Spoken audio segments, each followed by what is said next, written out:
Everyone, good নুন। আজকে আর good morning বলে ব্লগ শুরু করলাম না, আজকে গুড ইভিনিং থেকেই শুরু করলাম।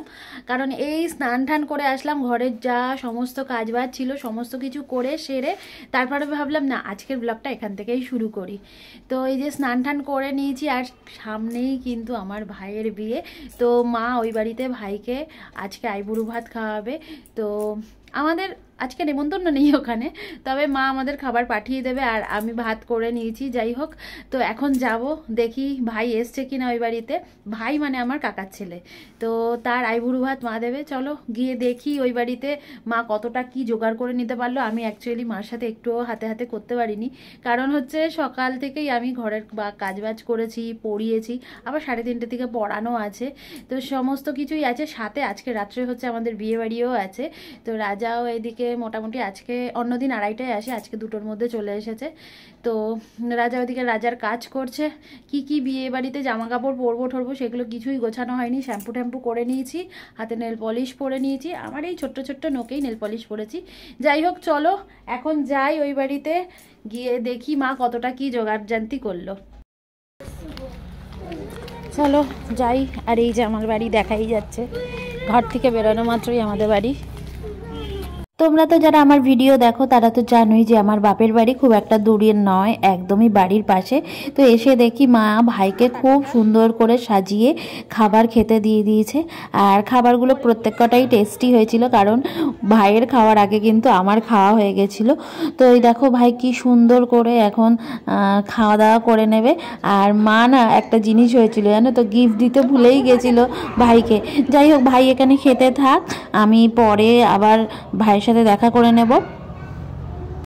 আর ওদিকে মা ভাইকে তো আইবুড়ো ভাত খাওয়াচ্ছিল, তারপরে আমি বাড়ি চলে এসেছিলাম। বাড়ি এসে বসে গেছিলাম পড়াতে, মানে একদম মুখোমুখি হয়ে গেছিলো ব্যাপারটা। ভাইও এসেছিল অনেকটাই দেরি করে, 3:15 নাগাদ আসলো। তো ততক্ষণ আমি 15 মিনিট মতন 20 মিনিট মতন বসেছিলাম। আর আমার 3:30 থেকেই পড়ানো, তারপরে চলে এসেছি পড়াতে। আর তোমাদের সাথে কোনো রকম ভিডিও শেয়ার করতে পারিনি, তাই ভাবলাম এই যে পড়িয়ে টড়িয়ে উঠলাম। আজকে লাস্ট ব্যাচটা পড়ালাম না পড়িয়ে ওদের একটুখানি আগের ব্যাচেই পড়িয়ে দিয়েছি।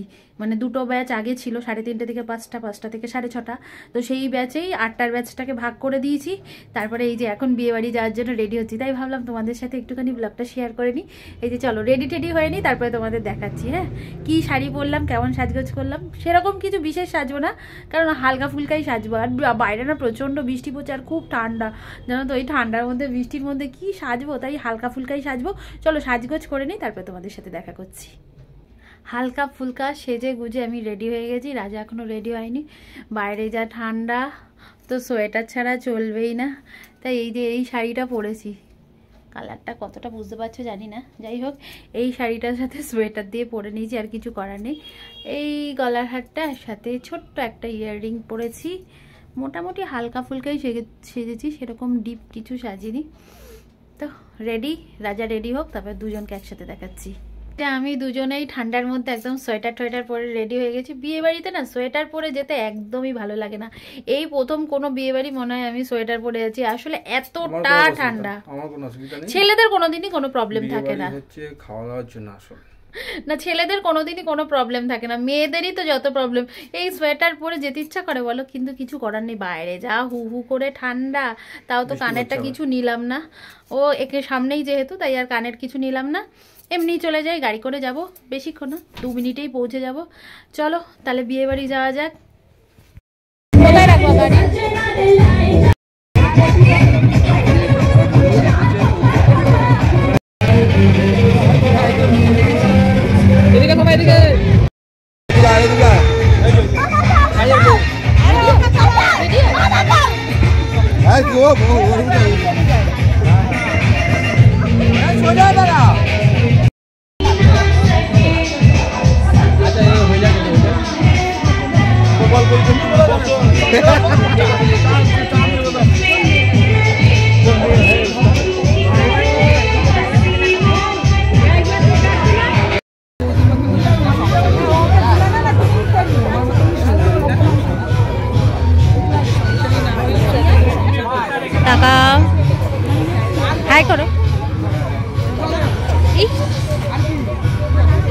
প্রত্যেক কটা বিয়ে বাড়িতেই কিন্তু ফটো সেশন মাস্ট।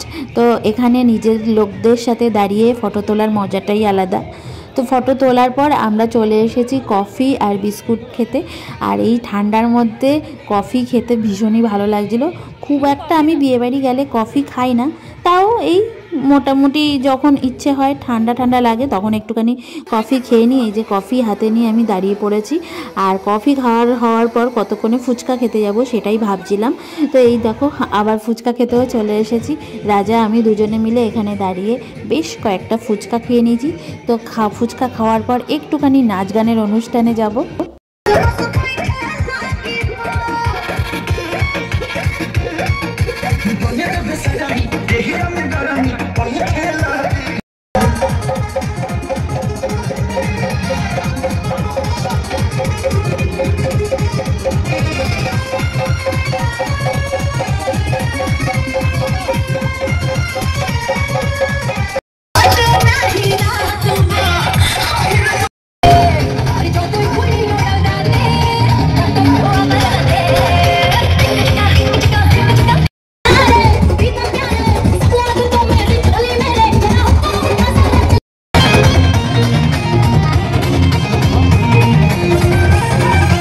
অনেকক্ষণ ধরে দাঁড়িয়ে নাচ দেখার পর তারপরে চলে এসেছি খাবারের দিকে।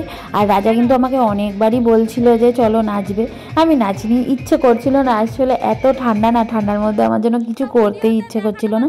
তারপরে বসে গেছিলাম খাবার টেবিলে এক এক করে তোমাদের সাথে শেয়ার করব যে কি কি খাবার খেলাম।